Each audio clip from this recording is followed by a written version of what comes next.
सबको नमस्ते। व्याख्यान में आप सबका स्वागत है। इस कालांश में हम अच संधि के अनचिचय सूत्र से पढ़ना शुरू करेंगे। पिछले व्याख्यान में हमने इस संधि के 3 सूत्रों का अध्ययन कर लिया था। अनचिचय सूत्र से आगे के कुछ सूत्रों का हम अध्ययन इस व्याख्यान में करेंगे। पढ़ते हैं सूत्र। अनचिचय, यह सूत्र बहुत छोटा सा है। इसकी वृत्ति के अनुसार हम इसका अर्थ समझेंगे। अचः परस्य यरो द्वे वा स्तो न त्वचि इति थकारस्य द्वित्वम्, यह इस सूत्र की वृत्ति है। यहाँ न त्वचि का संधि विच्छेद करेंगे, न तु अचि। अचः परस्य, अच प्रत्याहार के बाद पर माने बाद, अच प्रत्याहार के वर्ण के बाद यर प्रत्याहार के वर्णों को वा द्वेस्त विकल्प से द्वित्व हो जाता है, किंतु न तु अचि, यदि यर प्रत्याहार के वर्णों के बाद अच आए तो द्वित्व नहीं होता। इसको हम सीधे स्पष्ट रूप में ये समझेंगे कि यर प्रत्याहार का ऐसा वर्ण जिसके पहले तो अच वर्ण विद्यमान हो किंतु बाद में अच नहीं होना चाहिए, तो उस यर प्रत्याहार के वर्ण को विकल्प से द्वित्व हो जाता है, अर्थात उसके दो रूप बनते हैं। वहाँ हम उस वर्ण को 2 बार बोलते हैं, 2 बार लिखते हैं।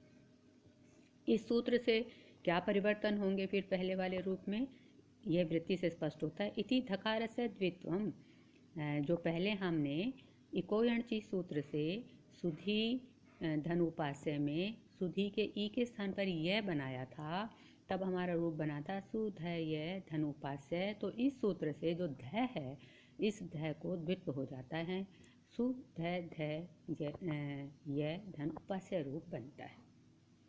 ध को कितनी बार लिखा हमने? 2 बार, ध। अब अगला सूत्र पढ़ते हैं। झलाम जश झसी, इसकी वृत्ति में लिखा है स्पष्टम। इस सूत्र का अर्थ स्पष्ट है। कैसे स्पष्ट है? विभक्तियों के अर्थ के अनुसार ही इसका अर्थ स्पष्ट हो जाता है।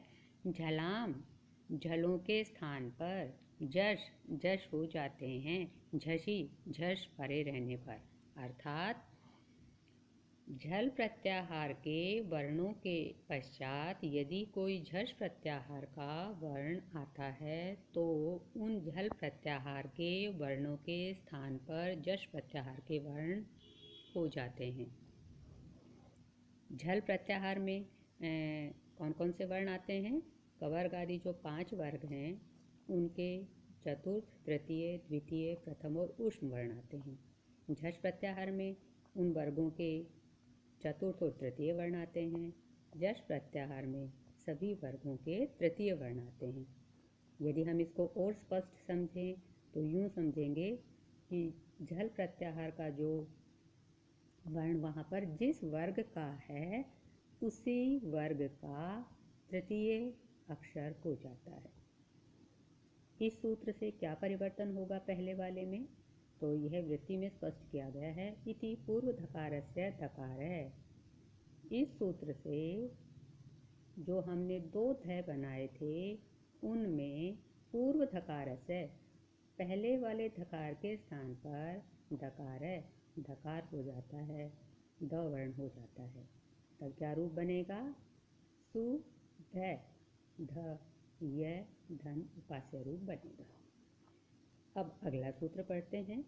संयोगान्तस्य लोपः, इसकी वृत्ति है संयोगान्तं यत् पदं तदन्तस्य लोपः स्यात्। यत् पदम संयोगान्तम, जो पद संयोगांत होता है, तद अंतस्य लोपः स्यात्, उसके अंत का लोप हो जाता है। अर्थात जिस पद के अंत में संयुक्त अक्षर हो उसके अंत का लोप हो। अंत से क्या तात्पर्य है, यह हम आगे वाले सूत्र से समझेंगे।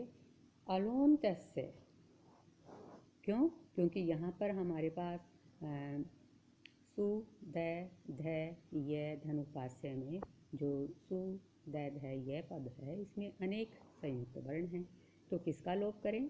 यह इससे स्पष्ट होता है अलोन्त से। यह सूत्र क्या कहता है? षष्ठी निर्दिष्ट अंत्यस्य अलय आदेश सा। षष्ठी निर्दिष्ट आदेश है। षष्ठी विभक्ति के निर्देश से जो आदेश किया जाता है वह अंत्यस्य अलय, अंतिम अल के स्थान पर होता है। अल से तात्पर्य है वर्ण। तो षष्ठी विभक्ति के निर्देश से जो आदेश होता है वह उस पद के अंतिम वर्ण के स्थान पर होता है। इस सूत्र के अनुसार हम यह आदेश जो पहले वाला कर रहा था कि लोप हो जाता है अंत का, जो संयोगांत पद है, तो किसके स्थान पर करेंगे? य का।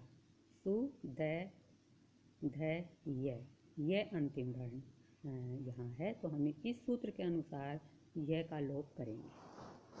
अब यहाँ पर लिखा है इति यलोपे प्राप्ते, वृत्ति में लिखा है कि इस सूत्र से यह का लोप प्राप्त है। ये नहीं लिखा कि यह का लोप किया। ऐसा क्यों? क्योंकि यदि कोई आगे वाला सूत्र या वार्तिक उसका निषेध कर देता है तो हम वहाँ ऐसा नहीं लिखते कि यह किया, इससे प्राप्त होता है। किंतु आगे वाली वार्तिक ने उसका निषेध कर दिया, इसलिए हम यहाँ समझेंगे और लिखेंगे कि इससे इसका यलोप प्राप्त है। किंतु आगे वाली वार्तिक पढ़ते हैं यणः प्रतिषेधो वाच्य। यह वार्तिक कहती है कि जो संयुगान्तस्य लोप से अंतिम जो संयुक्त अक्षर का लोप किया जाता है वह यण प्रतिषेध है वाच्य। यण प्रत्याहार के वर्णों के बारे में उसका प्रतिषेध कहा जाना चाहिए। अर्थात यदि किसी पद के अंत में यण प्रत्याहार का कोई संयुक्त वर्ण होगा तो उसका लोप नहीं होगा, इसलिए हम यह का लोप नहीं करेंगे।